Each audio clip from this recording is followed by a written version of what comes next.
Social media వచ్చిన తర్వాత ప్రతి ఒక్కరు ఎక్స్పర్ట్స్ అయిపోయారు. అవునండి. అవునా? ఇన్ఫ్లుయెన్సర్స్ కూడా ఎక్స్పర్ట్స్ అయిపోయారు. 100%. అవునా? Yes. ఇన్ఫ్లుయెన్సర్స్ కూడా ప్రభావం చాలా ఉంది మార్కెట్.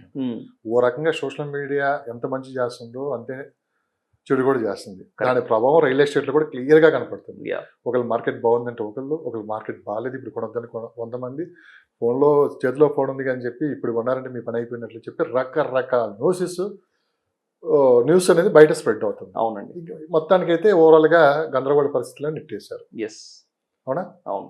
మీరు అన్నారు కదా ఇప్పుడు ఒక మంచి ఏజెంట్ ని మనం గుర్తించాలి, ఒక మంచి ఎక్స్పర్ట్ ని గుర్తించాలి ఫస్ట్ అన్నారు కదా. వాళ్ళ దగ్గరికి వెళ్ళి మన సలహాలు తీసుకోవాలి, దాన్ని బట్టి మనం ముందుకెళ్ళాలి. కరెక్ట్. అసలు ఎలా సార్ వీళ్ళని గుర్తించడం? సార్ వాళ్ళ ప్రొఫైల్ చెక్ చేసుకోవాలి, అంత ఏం లేదు. ఇప్పుడు నేను ఒక శ్రవణ్ వర్మ ఉన్నాడంటే శ్రవణ్ వర్మ ఈయన ఎంత కాలం నుంచి ఈ మార్కెట్లో ఉన్నాడు, ఈయన ఎంతమందికి ఈ రోజు వరకు ప్రాపర్టీస్ ఇచ్చున్నారు, ఆ ప్రాపర్టీస్ ఇచ్చిన వాళ్ళు ఎవరు ఏం మాట్లాడుతున్నారు ఈ పర్సన్ గురించి, వాళ్ళ వీడియోస్ ఏమైనా ఉన్నాయా, లేకపోతే వాళ్ళు ఏమన్నా డాక్యుమెంటేషన్ మీరు ఇస్తున్నప్పుడు ఏమైనా ఫొటోస్ ఉన్నాయా, సో లేదంటే వాళ్ళ ఏమైనా లైవ్ గా మీరు పిక్స్ ఏమైనా క్యాప్చర్ చేస్తున్నారా, ఇలాంటివి కొన్ని చూసుకోవాలంటున్నా. ఎంతమందికి ఈ రోజు వరకు మీరు ప్రాపర్టీ సేల్ చేస్తున్నారు అనేది తెలియకుండా మనం జస్ట్ ఏదో ప్రాపర్టీ అసోసియేట్ అనగానే లేదా ప్రాపర్టీ అడ్వైజర్ అనగానే ఆయన నమ్మేసి మీరు డబ్బులు పెడితే కూడా అది కూడా ప్రాబ్లమేటిక్. సరిగ్గా ఎక్కడ పాయింట్ వస్తున్నాను నేను. చాలా మంది మధ్యకాలంలో నేను ఎక్స్పర్ట్ అని చెప్పి మధ్యకాలంలో ఇంటర్వ్యూలు బాగా ఇస్తున్నారు. అవునండి. లేకుంటే బయట చెప్పాను కదా మీకు, ఇన్ఫ్లుయెన్సర్స్ కూడా పెరిగిపోయారు. చాలా మంది ఇదే నిజం అనుకోని, వీళ్ళు చెప్పిందే వేదం అనుకోని, వీళ్ళు చెప్పిందే ఇంతకన్నా ఎవరు చెప్తారు మనకి అని చెప్పి అవునండి ఇన్వెస్ట్మెంట్ చేసే వాళ్ళు ఉన్నారు. ఏమి తర్వాత లీగల్ ఒపీనియన్కి వెళ్తాం కానీ ఇలాంటి ఏం లేకుండా మీరు ఉన్నారు కదండి మాకు అని చెప్పి వెళ్ళిపోయే వాళ్ళు ఉన్నారు. అది ఎంతవరకు కరెక్ట్? ఫర్ ఎగ్జాంపుల్ మీరే ఉన్నారు. అవునండి. మీరు చాలా వీడియోస్ ఉన్నాయి, చాలా అవేర్నెస్ తీసుకొని వస్తున్నారు. ఈ వీడియో చూసి మీకు ఎవరైనా ఫోన్ చేసి నేను ప్రాపర్టీ కొంటాను మీరు ఉంటారని చెప్పి మీరు ఓకే అంటారా? లేదండి, ఫస్ట్ నేను అతన్ని పిలుస్తాను. You just come and meet మీ.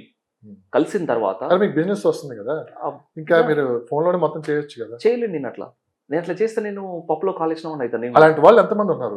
అలా జస్ట్ ఎంత అంటే 15 to 20% ఉంటారండి ఇలా చేసేవాళ్ళు. మీరు ఏం గమనించారు? నేను అడిగిన ప్రశ్న మీకు అర్థమై ఉంటుంది. 100% అండి. దీన్ని ఇప్పటి వరకు మీరు ఏం గమనించారు? సోషల్ మీడియా వేదిక జరుగుతున్న చర్చలు కావచ్చు, ఇవన్నీ చూసుకున్నాను. అవును.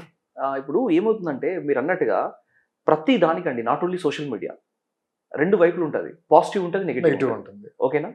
సో ఈ నెగిటివ్ లో ఎక్కువ మంది అట్రాక్ట్ అవుతూ ఉంటారు. నెగిటివ్ థింగ్స్ కి ఎక్కువ అట్రాక్ట్ అవుతూ ఉంటారు. ఎవరు అవడన్నా కాదని అంతే. అది ఎందుకంటే వాళ్ళు చూసింది వేదం అంటారు, అంతే, ఇంకా విన్నది వేదం అంటారు. ఎందుకంటే ఈ సోషల్ మీడియా ఇంపాక్ట్ అలా ఉంది కాబట్టి అలా దాన్ని నమ్మేస్తారు. కానీ other side of the coin గురించి ఎవరైనా ఆలోచిస్తున్నారా? ఎవరు ఆలోచించట్లేదు. సో ఫస్ట్ నేనేం చేస్తానంటే, ఒకవేళ నాకు కనుక కాల్ వచ్చి ఉంటే ఖచ్చితంగా ఆ పర్సన్ నేను కలవాలనుకుంటా. ఫస్ట్ అనుకున్న తర్వాత మీ దగ్గర ఎంత డబ్బు ఉంది, మీరు ఎక్కడ ఇన్వెస్ట్మెంట్ చేయాలనుకుంటారు, అసలు ఎందుకు ఇన్వెస్ట్మెంట్ చేయాలి, ఎవరి కోసం ఇన్వెస్ట్మెంట్ చేయాలనుకుంటున్నారు, మీ ఇంట్లో ఎవరు ఉన్నారు, మీకోసం అనుకుంటారా లేదా మీ పిల్లల కోసం అనుకుంటున్నారా అనేది మొత్తం ఒకసారి స్క్రీనింగ్ చేస్తాను నేను టోటల్గా. స్క్రీనింగ్ చేసిన తర్వాత నెక్స్ట్ నా ప్రొఫైల్ చెప్తాను వాళ్ళకి. సార్ మీరు నా వీడియో చూసారు, ఓకే బాగుంది, నన్ను మీరు అంటే కన్సల్ట్ అయ్యారు, ఎందుకు ఒక దగ్గర నేను ఏదో ప్రాపర్టీ ఇన్వెస్ట్మెంట్ చేస్తాను, కన్సల్ట్ అయ్యారు, దట్స్ గుడ్. బట్ మీరు ఎందుకు చేయాలనుకుంటున్నారు అనేది కూడా నేను తెలుసుకోవాలి కదా వాళ్ళ దగ్గర నుంచి. తెలుసుకోకుండా నేను జస్ట్ ఏదో నా దగ్గర ఒక సైట్ ఉంది మీరు రండి తీసుకోండి అని చెప్తే కూడా నా తప్పు అయిపోతుందండి. ఎందుకంటే ఒకటండి, ఈరోజు నేను ఒక ప్రాపర్టీ ఇప్పించానంటే ఎవరికైనా, లెట్స్ సే ఇప్పుడు నేను మీకు ఇప్పించాను ప్రాపర్టీ, మీరు నన్ను ఎప్పటి కూడా అప్రిషియేట్ చేయాలి కానీ నన్ను తిట్టుకోకూడదు. మీరు అరే పలానా శ్రవణ్ ఒక రోజు నాకు ప్రాపర్టీ ఇచ్చాడు, చాలా ఎక్సలెంట్గా ప్రాపర్టీ ఇప్పించాడు, అన్ని రకాలుగా చూపించి ఇప్పించాడు అనే ఉద్దేశం మీకు ఎప్పటికి ఉండాలి. నా పైన మంచి ఒపీనియన్ ఉండాలి. కానీ ఈ రోజులలో మంచి ఒపీనియన్స్తో ఉన్న వాళ్ళు ఉన్నారండి ఇన్వెస్టర్స్? చెప్పండి. చాలా తక్కువగా ఉంటారు కానీ చాలా తక్కువగా ఉంటారు. లెట్స్ సే ఒక 30% or 40% ఉంటారు. మిగతాదంతా కూడా వాళ్ళని ప్రెషర్ చేసి క్లోజ్ చేసిన వాళ్ళు ఎక్కువ ఉంటారు రియల్ ఎస్టేట్లో. ఇది ఫ్యాక్ట్ అండి. మీరు ఏమని అనుకున్న మంచిదే, మీకు డైరెక్ట్గా చెప్తున్న వ్యూవర్స్ అందరికి కూడా ప్రెషర్ చేసి క్లోజ్ చేసిన వాళ్ళు ఎక్కువ ఉంటారు. 60% ఈ రేషియో ఉంటుంది. 40% మాత్రం కరెక్ట్గా పర్ఫెక్ట్గా ఇన్వెస్ట్మెంట్ అవేర్నెస్ చెప్పి, సరిగా ఇక్కడ మీరు ఇన్వెస్ట్మెంట్ చేస్తే మీ రిటర్న్స్ ఇలా ఉంటాయి, మీరు ఎంఐజీలో ఉన్నారా, హెచ్ఐజీలో ఉన్నారా, ఎల్ఐజీలో ఉన్నారా అని చెప్పి ఇలా ఒక కాన్సెప్ట్ ఉంటుందండి. ఆ కాన్సెప్ట్ ప్రకారంగా ఇన్వెస్ట్మెంట్ చేయించే వాళ్ళు కొంతమందే ఉంటారు. సో ఇలాంటి వాళ్ళని చూసుకొని మనం ముందుకెళ్ళాలి తప్ప ఏదో సోషల్ మీడియా ఇన్ఫ్లుయెన్సర్ అని, ఏదో అతను ఏదో చెప్పాడని, ఈయన దగ్గర ఏదో ఆఫర్ ఉందని చెప్పేసి ఇక్కడికి వెళ్ళి మీరు అలా మోసపోవద్దని నేను చెప్తున్నానండి. జాగ్రత్తగా ఉండాలి. ఇది కూడా వీడియో చూడటం కాదు, రైట్ పర్సన్ కూర్చొని ఫేస్ టు ఫేస్ మాట్లాడితే ఒక క్లారిటీ వస్తుంది. నీకు మాట్లాడడానికి అవకాశం వస్తుంది కదా. ఇప్పుడు నా ఎదురు కూర్చున్నారు, నేను క్వశ్చన్స్ అడిగే అవకాశం నాకు వచ్చింది. అలా నీకు డౌట్స్ ఉంటే డైరెక్ట్ ఫేస్ టు ఫేస్ మాట్లాడుకోవచ్చు. ఒకవేళ లీగల్గా ఏదైనా మాట్లాడాలని కూడా మాట్లాడుకోవచ్చు. ఎవ్రీథింగ్ అండి. డాక్యుమెంటేషన్ కూడా అండి. డైరెక్ట్ సార్ మీ ప్రాపర్టీ డాక్యుమెంట్ చూపించని మీరు అడగొచ్చున్నాను. సార్ ఇది ఎంటర్టైన్మెంట్ కాదు. అవునండి. మన ప్రతి రూపాయి కష్టపడి రూపాయి లాస్ట్ వరకు పెట్టుకొని మన పిల్లల చదువుల కోసం రేపు మన భవిష్యత్తు అవసరాల కోసము ఇక పెళ్ళిళ్ళ కోసము ప్రతి రూపాయి మిగిలి అవసరమైతే ఆ డబ్బు సరిపోతే అప్పు తీసుకుని వచ్చి మరి కాస్త అప్పు తీసుకుని వచ్చి మనం కొంటున్నాం ప్రాపర్టీ, సర్వస్వం అక్కడ దారికి వస్తున్నాం. ఎందుకని ఒక మంచి సలహా తీసుకోవట్లేదు? ఇప్పటికీ అలానే ఉండిపోయారు మనుషులు. ఒక మంచి అడ్వైజర్, మంచి లీగల్ అడ్వైజర్ కానీ ఇవి ఎంత అవుతుంది? మామూలుగా బేసిక్ నిజాలు మాట్లాడదాం. లీగల్ అడ్వైస్ తీసుకుంటే ఎంత ఖర్చు అవుతుంది? మంచి ఎక్స్పర్ట్ దగ్గరికి వెళ్ళి మాట్లాడితే ఎంత ఖర్చు అవుతుంది? సార్ ఇప్పుడు మీరు ఫస్ట్ క్వశ్చన్ లీగల్ అడ్వైజర్ అండి. ఒక అడ్వకేట్ ని అప్రోచ్ అవ్వాలంటే మన డాక్యుమెంట్స్ బట్టి ఉంటుందండి. డాక్యుమెంట్స్ కనుక మినిమల్ డాక్యుమెంట్స్ ఉంటే లెట్స్ ఒక 3,000 to 5,000 తీసుకుంటారు. ఒకవేళ లెంగ్తీ డాక్యుమెంట్స్ ఉన్నాయి 10,000 రూపీస్ తీసుకుంటారు. ఎందుకంటే అడ్వకేట్ కూడా మన డాక్యుమెంట్స్ పైన ఈ టైం ఇన్వెస్ట్మెంట్ చేస్తాడు. సో దాన్ని బట్టి ఆయన ఛార్జ్ చేస్తూ ఉంటాడు. ఒక్కొక్క అడ్వకేట్ ఒక రకంగా కూడా తీసుకుంటారు. ఓకేనా అండి? సో మినిమం ఛార్జ్ అయితే మినిమం 3,000 అండ్ అబోవ్ ఉంటుంది ఏది లీగల్ ఒపీనియన్ తీసుకోవడానికి. సో లీగల్ ఒపీనియన్ తీసుకోవడం అనేది మంచిది అన్నిటికీ. ఎందుకంటే ప్రాపర్టీ ఎటువంటి లిటిగేషన్స్లో ఉంది, అసలు ప్రాపర్టీ పైన ఎటువంటి లోన్స్ ఉన్నాయా ఏందనేది మొత్తం కూడా advocate everything will be cleared by the advocate అండి.